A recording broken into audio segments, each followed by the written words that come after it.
in Seward, Nebraska. We're at Runza number 21, and this one is part of a gas station. But I've learned, being from Kansas City, you don't sleep on that gas station food. We got Joe's Kansas City barbecue, good stuff. Original was part of a gas station. This Runza here, part of a gas station. So actually, I got some pretty high expectations for the food inside. So I just got done with my interview, and the guy there said he loves their Swiss mushroom burger. And I've had their Swiss mushroom Runza, just not the burger yet. And I haven't had dinner yet, so might as well give that a try today. Let's see how it goes.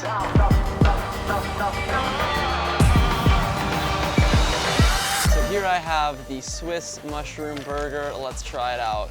Now obviously I've got to comment on the packaging, as I always do. This time it's red. And now I've noticed that red is the Swiss mushroom color for whatever reason. Also the Swiss mushroom Runza was red. So anyway, just a little thing I've noticed.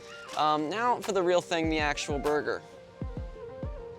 There you go, you can see it's got the iconic, Runza bun with the ridges, which I think is phenomenal. The bun itself is much better. And then get an idea of what's inside. That's, we've got a lot of melted cheese, obviously the Swiss, and the mushroom. There really isn't much else. This might be mayo, I don't know, I need to try it, but there's definitely a good amount of stuff in here, but there is not really any green or red or really any color, but it's a Swiss mushroom burger, so most Swiss mushroom burgers don't have color. I'm not gonna knock any points for that. In some ways, I'll be honest, getting this out of the bag, it felt pretty light, and it just didn't feel like I was gonna be great, but the taste is excellent. Yeah, I don't really know what that white sauce is, but whatever the case may be, it is phenomenal, and it really ties this whole thing together. I mean, these mushrooms are insanely flavorful, I gotta say. in the Swiss mushroom Runza, they were there, but I don't know, this burger, again, even more flavorful than the Runza, I would say. The beef itself is definitely very good. My only complaint is maybe just that it isn't super big, because, I mean, this is what it looks like, and you're not really seeing that beef go that full way around.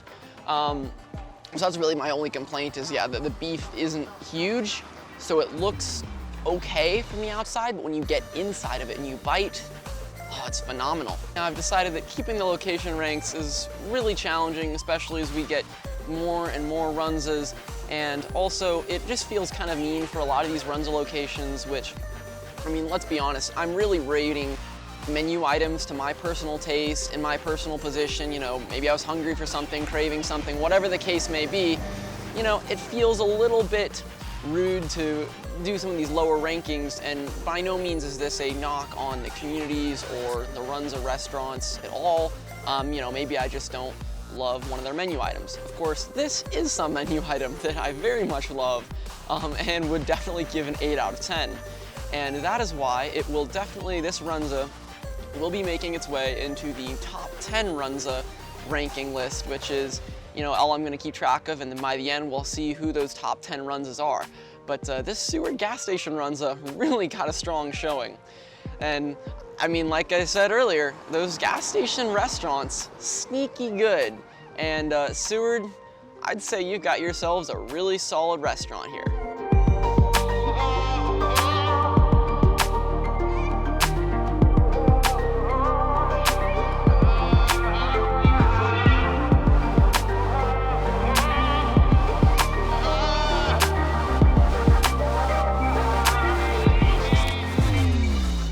So for my interview for this episode, I headed down to the Seward County Chamber of Commerce to talk with Jonathan Jank about how COVID-19 has impacted local businesses and the city's legendary 4th of July celebration. Seward is a wonderful place to raise a family. My wife and I came here to Concordia University and have never left. They haven't kicked us out yet. We love it raising our 2 boys here. It's family friendly. People are welcoming here. And there's lots of opportunities. We felt very welcomed in through various groups, through our professional roles, but also personally speaking, serving on boards, either in civic groups or in church groups. So we've been given a lot of leadership opportunities, and so I think there's great opportunities to help grow as a young professional, and yeah, we've really had some wonderful lifelong friends that we've made while being in Seward. So obviously we're dealing in the world of COVID, and so really our goal here at the Chamber of Commerce Economic Development is to try to keep the doors open and the lights on for businesses. And so right now, based on our recent business survey, the feedback has been we need people to know that we're actually open. So there's a lot of businesses reopening. So for us, we've been doing a Back in Business campaign to help people know that there are businesses back open. Many of them didn't close. They just either were focusing on online businesses or to the curb deliveries, those sorts of things. And so really for us, we're just trying to make sure that people know the local businesses are open, and we're encouraging them as they feel safe to frequent those businesses. That's really going to be our I think main goal moving forward, is to make sure that those businesses are well taken care of and can stay open and continue to thrive. Yeah, we really have been working with businesses across Seward County. Maybe one particular program that we can highlight, well actually a couple, but one that I'd like to highlight specifically is a program that we call the Time Promotion. And the Time Promotion actually partnered with our local economic development funds in Milford, Seward, and Utica, communities across the county. And those funds were matched by our local philanthropy fund called the Legacy Fund for Seward County. And it encouraged people to go out and buy gift cards for businesses. And then those funds were matched up to a designated limit, matched for each one of those participating businesses. We had 75 participating businesses across the county.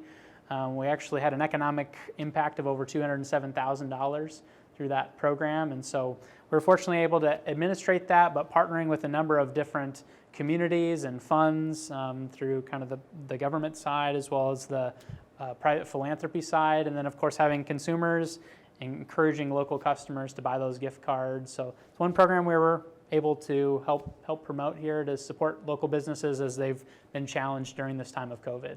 Yeah, so in Seward there's a lot of opportunities, and we say we have that wonderful rural quality of life where it's safe, close-knit, you're going to know your neighbors well, it's a reasonable cost of doing business, but we also have access to the metro. You know, we're in the Lincoln metropolitan statistical area, so we have great access to employers, or to employees. And specifically speaking, our three largest employers in Seward actually pull from 20 counties. And so that's actually represents over 1.3 million people that we can pull a labor pool from. And so we say we have great access to good talent, and then also that good cost of doing business for reasonable prices for land, again, outside of the metro area. And we can make sure that you're getting all those utilities you need, sewer, water, electric, natural gas, and fiber optic. We really have spent a lot of time and effort and resources to try to build out that fiber optic network to support our local businesses. The 4th of July here in Seward is, we are the 4th of July city for the state of Nebraska, and we're actually the 4th of July city, small town USA. We have a designation from Congress that gave us that in the 70s. So we're really proud of that celebration. It's part of our identity and our brand. So we say we throw a party for 40,000 of our closest friends.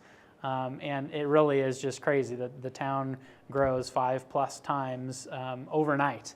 And what is amazing, and the feedback we've gotten is when people are here literally the next morning, by 8 a.m. it's all cleaned up.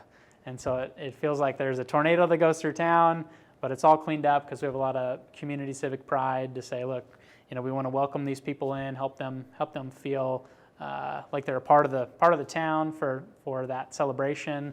But then after, we want to make sure things are clean and back to business as usual.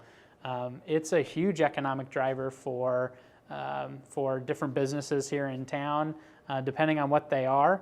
And so we're really fortunate that we have a celebration like that that's been going on for a long, long time. Obviously, today in COVID, we have unfortunately had to cancel the traditional celebration. We're moving everything virtually. So online, we'd encourage people to check out the Seward's 4th of July website, where they'll be having digital virtual activities throughout the day. And so, yeah, it's not going to be the same, but it's still an opportunity to get that slice of Independence Day, that traditional Americana celebration that we have. But actually, this is only the second time in history. We've been running this celebration for over 150 years. Only the second time. The other time that it was not held the traditional on the 4th of July, it was held a couple days later when William Jennings Bryan, the statesman, actually was coming to Seward. This is like 100 years ago. And he was giving a speech. So they said, we'll delay the celebration until William Jennings Bryan gets here. So that does not happen very often. Yeah, like twice in 150 years, which is kind of crazy. Yeah, the Swiss mushroom burger is the best. Unfortunately, I can't do onions and garlic, so I can't do the Runza. It's delicious, but I can't. That Swiss mushroom burger, I get it every time. Well, thanks for watching this episode, and for next time, I'll be heading to Milford, Nebraska. They got a brand new Runza out there, so I'm going to be trying their vanilla shake.